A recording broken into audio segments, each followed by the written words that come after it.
நாட்டில் குற்ற செயல்கள் அதிகரிப்பதற்கு உச்சநீதிமன்ற தீர்ப்புகளே காரணம். யாரை கேட்டு ஜாமீன் கொடுக்கிறீர்கள்? PR ஹவாய் வெளியிட்ட செய்திக்கு பாஜக கொடுத்த பதிலடி. முக்கிய வழக்கின் தீர்ப்பினால் டெல்லியில் வெடித்த பெரும் சர்ச்சை. வணக்கம் நண்பர்களே. சமீப காலமாக டிஜிட்டல் யுகத்தில் குற்றச்செயல்கள் நாளுக்கு நாள் அதிகரித்து வருகிறது. கொடூரமான குற்றங்களை கூட சாதாரணமாக செய்கிறார்கள். அதன் காரணமாகவே அரபு நாடுகளில் இருப்பது போன்ற தண்டனைகளை அதிகப்படுத்தினால் மட்டுமே குற்றங்களை தடுத்து நிறுத்த முடியும் என்கிற கருத்துக்களும் பொதுமக்கள் மத்தியிலிருந்து வெளியாகி வருகிறது. இதற்கு முக்கிய காரணம், இந்திய அரசியலமைப்பு சட்டப்படி எத்தனை பெரிய குற்றங்களை செய்தவர்களாக இருந்தாலும் சட்டத்தில் உள்ள ஓட்டையை பயன்படுத்தி எளிதில் அதிலிருந்து தப்பித்து விடுகிறார்கள். அதற்கென்று இருக்கும் வழக்கறிஞர்கள் சில நீதிபதிகளுடன் டீலிங் போட்டுக்கொண்டு எளிதாக அவர்களை தப்பிக்க வைத்து விடுகிறார்கள். இதனால் தான் பெண்களுக்கு எதிரான குற்றங்கள் நாளுக்கு நாள் அதிகரிக்க தொடங்கிவிட்டது. அதிலும் சிறுமிகள் தொடங்கி வயதான பெண்கள் வரை பலாத்காரம் செய்யப்பட்டு வருகிறார்கள். இதன் காரணமாகவே இந்திய நாட்டின் பழைய பஞ்சாங்க சட்ட திட்டங்களை புதுப்பிக்க வேண்டும், நவீன யுகத்தில் நடக்கும் குற்றங்களுக்கு ஏற்ப தண்டனைகளையும் கடுமையாக்க வேண்டும் என்பதே அனைத்து இந்திய மக்களின் கோரிக்கையாக இருக்கிறது. இந்த நிலையில் உச்சநீதிமன்ற தலைமை நீதிபதி PR ஹவாய் வெளியிட்டுள்ள ஒரு செய்தி கடுமையான விமர்சனங்களை ஏற்படுத்தி இருக்கிறது.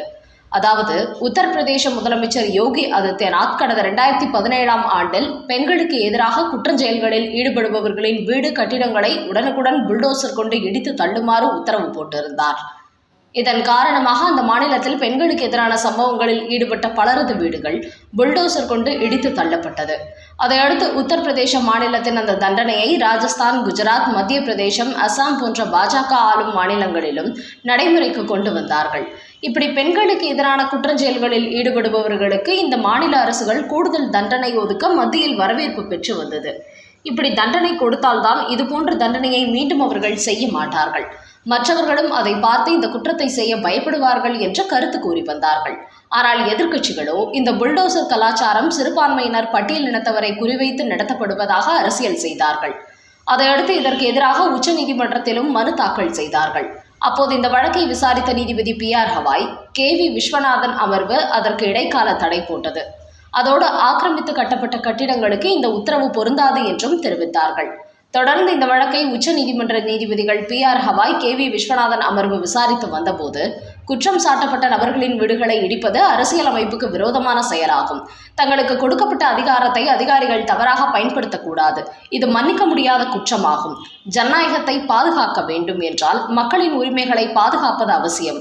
அது மட்டுமின்றி சொந்தமாக வீடு கட்டுவது ஒவ்வொருவரின் கனவாகும். அத்தகைய கனவு கலைந்து போவதற்கு வீடுகளை இடிப்பதை ஏற்றுக்கொள்ள முடியாது. அதோடு அந்த குற்றம் செய்தவர்களை தண்டிக்கிறோம் என்பதன் பெயரில் பெண்கள், குழந்தைகளை நடுவீதிக்கு கொண்டு வர முடியாது. அதனால் சட்டத்தை பயன்படுத்தி மக்களை பாதுகாக்கவே நீதிமன்றம் விரும்புகிறது என்று சொல்லி பாலியல் பலாத்காரங்களில் ஈடுபடுபவர்களுக்கு எதிராக பாஜக ஆளும் மாநிலங்கள் புல்டோசர் கொண்டு அவர்களின் வீடுகளை இடித்து தரைமட்டமாக்கி வந்ததற்கு தடை போட்டார்கள். இந்த நிலையில் அன்றைக்கு அந்த தீர்ப்பை வழங்கியது நீதிபதி PR ஹவாய். நான் நீதிபதிகள் அமர்வு தலைமை தாங்கிய போது நீதிபதி KV விஸ்வநாதனுடன் 6 மாதங்கள் அமர்ந்திருக்கிறேன். அப்போது எங்கள் இருவருக்கும் மிகப்பெரிய திருப்தி கொடுத்தது என்றால் இந்த புல்டோசர் வழக்கின் தீர்ப்பு தான். குறிப்பாக இதில் சம்பந்தப்பட்ட நபர்களுக்கு தண்டனை கொடுப்பதோடு அவர்களது குடும்பத்தார்களையும் குற்றவாளிகளாக பார்ப்பதோடு வீடுகளை இடித்து அவர்களையும் துன்புறுத்துவதை ஏற்றுக்கொள்ள முடியாது. அதனால் இப்படிப்பட்ட ஒரு தீர்ப்பை நீதிபதி விஸ்வநாதனுடன் இணைந்து எழுதியதற்கு நான் பெருமைப்படுகிறேன் என்று கூறியிருக்கிறார் ஹவாய். ஆனால் இப்படி அவர் கூறியதற்கு டெல்லி பாஜக தலைவர்கள் கடுமையான எதிர்ப்பு தெரிவித்துள்ளார்கள். சமீப காலமாக பெண்களுக்கு எதிரான குற்றச்செயல்கள் நாளுக்கு நாள் அதிகரிக்க தொடங்கிவிட்டது. இப்படி இருக்கும்போது தண்டனைகளை கடுமையாக்கினால் மட்டுமே இந்த தவறை செய்வதற்கு பயப்படுவார்கள். அதோடு சம்பந்தப்பட்ட குற்றவாளி கைது செய்யப்பட்டு சிறையில் அடைக்கப்பட்டாலும் சில மாதங்களிலேயே நீதிமன்றத்தின் மூலம் வெளியில் வந்து விடுகிறார்கள். அந்த அளவுக்கு இதுபோன்ற கொடூர குற்றவாளிகளை ஜாமீனில் வெளியே கொண்டு வருவதற்கு என்று சில வழக்கறிஞர்கள் கடுமையாக வாதாடுகிறார்கள். அதற்கு நீதிபதிகளும் சாதகமான தீர்ப்பு சொல்கிறார்கள். அதனால்தான் நாட்டில் பெண்களுக்கு எதிரான இதுபோன்ற தவறுகளை தடுத்து நிறுத்த முடியவில்லை. இப்படி நீதிமன்றமும் குற்றவாளிகள் தப்பிப்பதற்கு சாதகமான தீர்ப்புகளை சொன்னால் ஒருபோதும் நாட்டில் பெண்களுக்கு எதிராக நடக்கும் குற்றங்களை தடுத்து நிறுத்த முடியாது. தண்டனைகளை கடுமையாக்கினால் மட்டுமே குற்றங்களை தடுக்க முடியும். அதனால் காலத்தின் கட்டாயத்தை தெரிந்து கொண்டு நீதிபதிகள் தீர்ப்புகளை மாற்றி எழுத வேண்டும். குறிப்பாக தாங்கள் தவறு செய்தால் தங்கள் குடும்பமே தெருவுக்கு வந்துவிடும் என்கிற ஒரு அச்சம் ஏற்பட்டால்தான் இதுபோன்ற தவறுகளை செய்வதற்கு பயப்படுவார்கள். இல்லை என்றால் நீதிமன்றங்களிலாவது இதுபோன்ற நபர்களுக்கு ஜாமீன் கொடுக்காமல் இருக்க வேண்டும். ஆனால் எப்படிப்பட்ட வன்கொடுமை சம்பவங்களில் ஈடுபட்டவர்கள் கூட வெளியில் சுதந்திரமாக சுற்றி கொண்டு இருக்கிறார்கள். அட்வான்ஸ் புக்கிங் செய்து இதுபோன்ற சம்பவங்களை செய்து வருகிறார்கள். அப்படி என்றால் இதையெல்லாம் யார் தடுப்பது? நீதிமன்றங்கள் இதுபோன்ற மோசமான தீர்ப்பு தான் இந்த நாட்டில் குற்றங்கள் அதிகரிப்பதற்கு காரணமாகி வருகிறது. அதனால் காலத்தின் கட்டாயத்தை புரிந்து கொண்டு தண்டனைகளையும் தீர்ப்புகளையும் மாற்றி அமைக்க வேண்டும். இல்லை என்றால் இந்த நாட்டில் குற்றவாளிகள் பெருகி வருவதற்கு நீதிமன்றங்களின் செயல்பாடே காரணமாக ஆகிவிடும். இந்த புல்டோசர் கலாச்சாரம் இருந்தபோது சம்பந்தப்பட்ட மாநிலங்களில் பலாத்கார சம்பவங்களே நடக்கவில்லை. ஆனால் அதற்கு நீதிமன்றம் தடை போட்டதும் வழக்கம் போல் பெண்களுக்கு எதிரான குற்றச்செயல்கள் அதிகரிக்க தொடங்கிவிட்டது. அதனால் PR ஹவாய் பெருமைப்படும் அளவுக்கு ஒரு சிறப்பான தீர்ப்பு ஒன்றும் சொல்லிவிடவில்லை. குற்றச்செயலை நாட்டில் அதிகப்படுத்தும் விதமாகவே அவரது இந்த தீர்ப்பு அமைந்திருக்கிறது என்று பாஜகவினர் PR ஹவாயின் இந்த பேச்சுக்கு கடுமையான எதிர்ப்பினை பதிவு செய்துள்ளார்கள். அடுத்த செய்தி. ஐ லவ் யூ முகமது சர்ச்சைக்கு எதிராக ஐ லவ் மகாதேவ் பிரச்சாரத்தை தொடங்கிய இந்துக்கள். கடந்த 4ஆம் தேதி உத்தரப்பிரதேச மாநிலத்தில் மிலாடி நபி விழா நடைபெற்ற போது ஐ லவ் முகமது என்கிற வாசகத்துடன் மின்சார பலகைகள் வைக்கப்பட்டது. இந்த பலகை மிலாத் நபி ஊர்வலத்தில் எடுத்துச் செல்லப்பட்டதை அடுத்து இந்துத்வா அமைப்புகள் எதிர்ப்பு தெரிவித்துள்ளார்கள். அதையடுத்து வகுப்புவாதத்தை தூண்டியதாக 25 பேர் மீது அம்மாநில அரசு வழக்கு பதிவு செய்திருக்கிறது. இதையடுத்து இஸ்லாமியர்களோ நபிகள் நாயகம் மீது அன்பை வெளிப்படுத்துவதில் யாருக்கு என்ன பிரச்சனை என்று கேள்வி எழுப்பினார்கள். அதையடுத்து அங்குள்ள முஸ்லிம் அமைப்புகள் வெள்ளிக்கிழமை தொழுகை முடித்தது முஸ்லிம்கள் தங்கள் வீடுகளில் ஐ லவ் முகமது சுவரொட்டிகளை வைக்குமாறு கோரிக்கை வைத்துள்ளார்கள். அதோடு நிறுத்திக் கொள்ளாமல் செப்டம்பர் 26ஆம் தேதி அன்று போராட்டம் நடத்தவும் இஸ்லாமிய அமைப்புகளுக்கு அழைப்பு விடுத்திருக்கிறார்கள். இதன் காரணமாக இதில் சம்பந்தப்பட்ட ஜாகிர் என்பவரை போலீசார் கைது செய்துள்ளார்கள். அதோடு உத்தரப்பிரதேசம் வாரணாசியில் இந்த அமைப்புகளும் களத்தில் இறங்கியுள்ளனர். ஐ லவ் மகாதேவ் என்கிற பிரச்சாரத்தை தொடங்கியுள்ளார்கள். குறிப்பாக I love Mahadev, I love Hanuman என்கிற வாசகங்கள் இணையத்தில் வைரலாக்கப்பட்டது. இதற்கடுத்து இந்துத்துவ அமைப்புகள் ஒரு அரசாங்கத்தை சீர்குலைக்கும் வகையில் 30 கோடி பேர் முகமதின் பேரணி நடத்தினால் 100 கோடி பேர் ஐ லவ் மகாதேவின் பெயரில் பேரணி நடத்துவோம் என்று எச்சரித்தார்கள். அதையடுத்து மும்பையில் இதற்கு எதிராக இந்த அமைப்புகள் கண்டன பேரணிகளும் நடத்தினார்கள்.